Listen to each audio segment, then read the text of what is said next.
संसद का मॉनसून सत्र जारी है, जिसमें विभिन्न राजनीतिक दलों के नेता हिस्सा ले रहे हैं। इसी कड़ी में समाजवादी पार्टी के प्रमुख अखिलेश यादव भी संसद भवन पहुंचे। उन्होंने सत्र में भाग लेने के साथ साथ कई अहम मुद्दों पर अपनी बात रखी है। सर, आपने जो कल पार्लियामेंट बॉक्स में मीटिंग करी, उसको लेकर बीजेपी कह रही है ये पॉलिटिकल पार्टी का ऑफिस आपने बना दिया है, जो रिलीजियस इंस्टीट्यूशन है, और वो भी कह रहे हैं इस प्रोटेस्ट में वो भी जाएंगे आज। मैं आपका धन्यवाद देता हूं। आप लोग भी बीजेपी के चक्कर में फंस गए। मैं आपसे, क्योंकि ये धार्मिक लोग हैं जो मेरे बगल में खड़े हैं, मुझे नहीं पता था कि आप लोग मिल लेंगे, मुझे मुलाकात हो जाएगी आपसे और एक ऐसा सवाल आएगा। मैं केवल इतना जानता हूं कि आस्था जोड़ती है।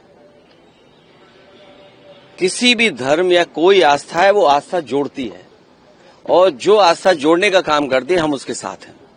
बीजेपी को यही तकलीफ है कि कोई जुड़े नहीं, दूरियां बनी रहें। तो आस्था जोड़ने का काम करती है, और इसलिए हम लोग हर आस्था पर आस्था रखते हैं। पर उनका मत ये है कि पॉलिटिकल मीटिंग नहीं लगा रहे हैं कि अब बीजेपी के कहने से, अब बीजेपी को मीठे से तकलीफ होगी तो मीठा छोड़ देंगे। बीजेपी कहेगी नमकीन खाइए तो नमकीन खाएंगे क्या? तो बीजेपी क्या कर रही है, बीजेपी को आप भी जानते हो, बीजेपी को आप सब जानते हो।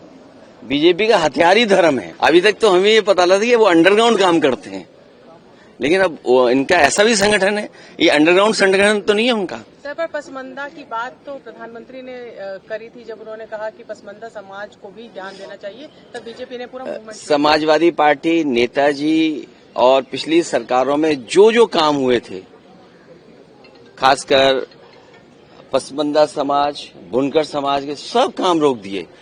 अब एक काम कर दें बीजेपी के लोग, अगर इतना उनके अंदर है पसमंदा समाज के लिए, कि जो नेताजी ने कभी और समाजवादी पार्टी ने बिजली फ्री की थी, वो बिजली फ्री कर दें।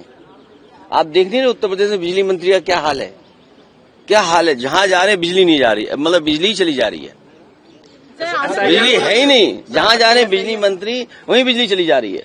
एसआईआर को लेकर क्या कहना है? उत्तर प्रदेश में धर्मांतरण के मामले बहुत ज्यादा आ रहे हैं और बीजेपी ये आरोप लगा रही है कि सबका। अरे लोग धर्म नहीं, लोगों ने अपना सब कामकाज बदल दिया, पहनावा बदल लिया। आपको नहीं पता, किसी ने पहनावा बदल कर कुछ कब्जा कर लिया है।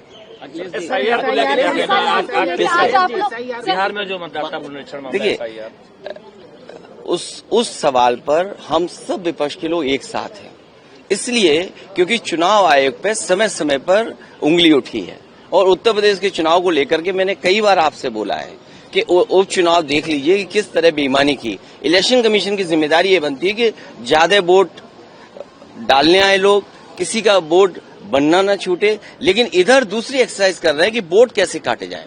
आज आप लगातार कह रहे हैं कि जगदीप धनखड़, अभी तक तो आप ही हमें मुद्दा दे रहे हो। वाइस प्रेसिडेंट के बारे में आपने कहा है कि जगदीप धनखड़ से इस्तीफा लिया गया, फोर्स रेजिग्नेशन। नहीं, मैंने नहीं कहा, मैंने ये कुछ नहीं कहा, ऐसा नहीं कुछ कहा। लेकिन अपोजिशन के तमाम लोग हैं यही कह रहे हैं कि जबरदस्ती इस्तीफा लिया गया। मुझे खुद जानकारी नहीं है कि क्यों ऐसा हुआ, लेकिन ये बताया गया कि स्वास्थ्य अच्छा नहीं है। लेकिन भारतीय जनता पार्टी के लिए कोई स्वास्थ्य देखने नहीं जा रहे हैं कि आखिर स्वास्थ्य उनका ठीक है कि नहीं है।